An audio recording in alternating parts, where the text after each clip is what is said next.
Already అంతకుముందు మనం చేసిందే కానీ మళ్ళీ కూడా చెయ్యాలి కాబట్టి చెప్పండి. అసలు మొత్తం పుట్టి పెరిగింది ఇక్కడేనా, హైదరాబాద్లోనేనా? అవునమ్మా ఇక్కడే. కానీ లాంగ్వేజ్ వేరు మాట్లాడతారు కదన్నా మీరు, తమిళ కన్నడమా? తమిళం. తమిళం మాట్లాడతారు. సో అంటే మీ పేరెంట్సా?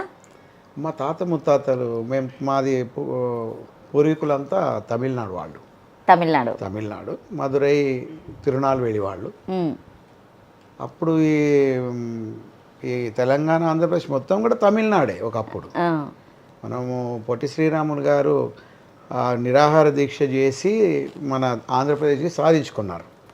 ఆ తర్వాత మేము ఇక్కడే అయిపోయాం, మేము వెళ్ళలేదు ఇంకా ఆ సైడ్కి. మా నాన్న వాళ్ళు మా తాత వాళ్ళంతా రైల్వేస్, మా మమ్మీ వాళ్ళంతా మిలిటరీ ఆర్టిలరీ, అంటే గోల్కొండ ఆర్టిలరీ ఇప్పుడు ఉంది కదా, దాంట్లో మేజర్గా కల్నల్గా ఉండేవాళ్ళు. అట్లా మేము ఇక్కడే, మా తాతలు ముత్తాతలు కూడా ఇక్కడ నుంచే. మేము ఏం చదివారన్న మీరు? నేను బిఏ. అప్పుడు జాబులు తొందరగా వచ్చేది కదా మరి? నాకు జాబ్ ఉండింది రైల్వేస్లో. రైల్వే జాబ్ చేశారా? రైల్వే జాబ్ ఒక్కరోజు చేసిన నేను. ఒక్కరోజు అంటే ఎట్లన్నా? నాకు నచ్చలేదు. నాకు ఈ పాటలు పాడడము రాయడము వీటిలో నాకు అప్పుడు చాలా, దాంట్లో నేను చాలా ఆసక్తి చూపేవాడిని. ఒక్క రోజుకి తీసుకున్నారా శాలరీ? లేదు, తీసుకోలేదు. వదిలేసి వచ్చేసి. అప్పుడు ఎంత ఉండే అన్న శాలరీ? నాకు తెలియదమ్మా అది. నాకు కంపాషనెట్, సారీ, నాకు కల్చరల్ కోటాలో ఇచ్చారు నాకు అది. ఓకే. అది రైల్వే వాళ్ళది ఎవ్రీ ఇయర్ ఒక ప్రోగ్రామ్ అవుతుంది, ఆ ప్రోగ్రాంలో నేను పాడాను.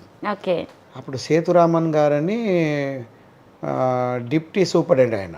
ఓకే. ఏ ఇయర్ అన్న? కమర్షియల్ 1984-85. ఓకే. కమర్షియల్ సూపరింటెండెంట్ ఆయన. ఆ ప్రోగ్రామ్కి విఎల్ వర్మ అని డివిజనల్ మేనేజర్ ఆయన అప్పుడు రైల్వేస్కి. ఓకే. ఆయన నా పర్ఫార్మెన్స్ చూసి అమ్మాయికి వెంటనే కల్చరల్ కోటాలో ఇచ్చేసేయండి ఉద్యోగం అని చెప్పి ఆయన సిగ్నేచర్ చేసి వెళ్ళాడు పాపం.